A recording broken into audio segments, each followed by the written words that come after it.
Osasun Globaleko Ginea Bisau Euskadi programa osasun arloko lankidetza teknikoko proiektu bat da. Eusko Jaurlaritzaren Ginea Bisauko Osasun Ministerio Publikoaren eta AIDA elkartaren arteko lankidetzaren emaitza. 4 urteko iraupena duen programa honen lehenengo urtean, 24 osasun profesionalek hartu dute parte.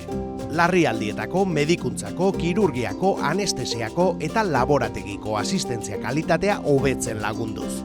Eta ospitaleratze solairuetan, larrialdietan, ebakuntza geletan, kontsultetan eta gaixotasun arrunten tratamenduan jarraibideak eta errutinak ezartzen parte hartuz. Bisitaldia edo plangintza kirurgikoa antolatzen lagundu dugu, tokiko langileei eguneroko jarduera erraztuz. Gaur egun prestakuntza egituratuko planak ezartzen ari gara. Baliabide diagnostikoak hobetu ahal izateko ere kolaboratzen dugu, bereziki laborategietan. Honela, ospitalearen kudeaketa, funtzionamendua, sendagaien hornikuntza eta eskuragarritasuna babesten ditugu.